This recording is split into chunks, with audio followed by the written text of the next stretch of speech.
In 2025, I found a job, moved to a new city, started investing, built a side hustle, and even made money from it.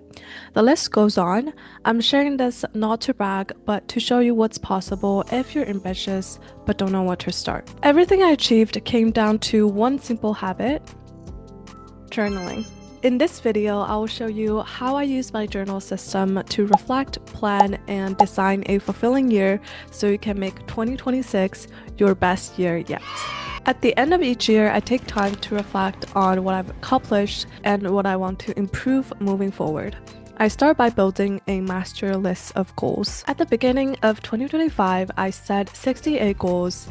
I completed 28 of them. Some were big life milestones, such as becoming a permanent resident and finding a job. Others were smaller, actionable goals, like trying a new sport and opening an investment account. For goals I didn't complete, I decide whether they're still relevant and move them to my 2026 list. For goals I've already completed, I build on them. For example, I already have a job, but my focus is growth. So my new goal is learning a new tool, such as Power BI, to improve my skills at work. I also try to make my goals as specific as possible. When building my list, I think about all areas of my life, which I group into 4 categories: career, finance, health, and hobbies. For finance, I break down how much I earn outside my full-time job.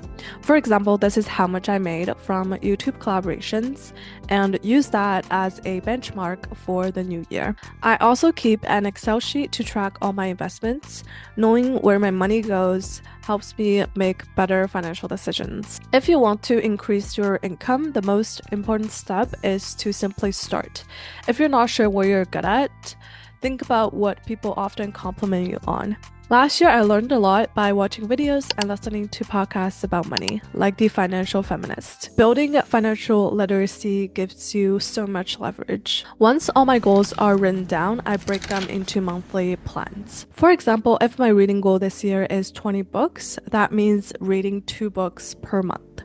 Breaking goals down make them feel realistic and achievable. Before going to the journals I use, I want to talk about consistency, not perfection. When people think of journaling, they often imagine writing every single day.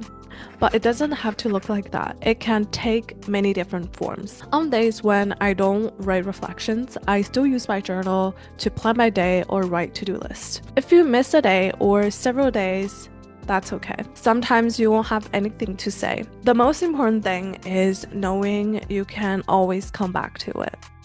I like to keep my system simple. I use the Hobonichi weeks and the Hobonichi Techo. The weeks is where I do my weekly and monthly planning and habit tracking. I also use the free space to brainstorm business ideas and content. I love it because it is the perfect size for me to carry everywhere. I use it for both my personal life and work. Each morning on the left side, I write a to-do list and check tasks off as I complete them.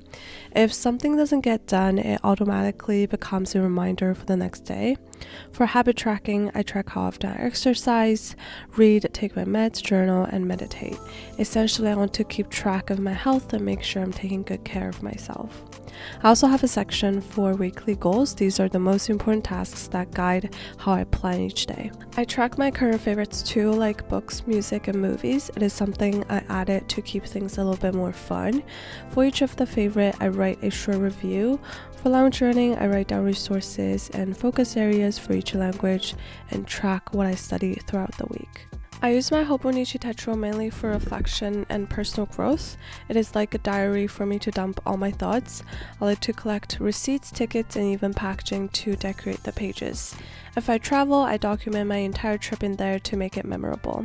However, I don't just use it for documenting my life. On some days when I have a small achievement or setback, I reflect on them and focus on questions like, what did I do well? What can I improve? At the end of each month, I also write a reading journal where I review the books I've read. I update my reading list in Goodreads, but I like to keep track of them on paper, and there's more space for me to write. In the calendar section, I log my language learning tasks. In the beginning of each month, I put down goals for each language, then I write down which resources I use for each language on a daily basis. This makes it easy to see my progress visually and stay consistent. If you're interested in how I track my language learning, I'll link that video below. As we move into a new year, reflection is just as important as goal setting. Because I journal regularly, I can clearly see what I did throughout the year. For my end of year reflection, I go month by month from January to December and write down the most important achievements.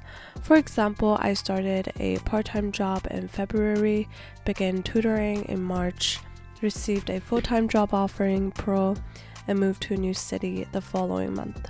I also include meaningful life events like concerts, friends' weddings, anniversaries. This process helps me celebrate small wins and understand how I've grown over time.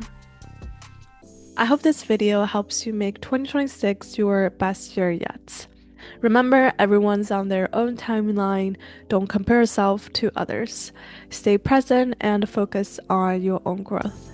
Thank you so much for watching, and I'll see you in the next one.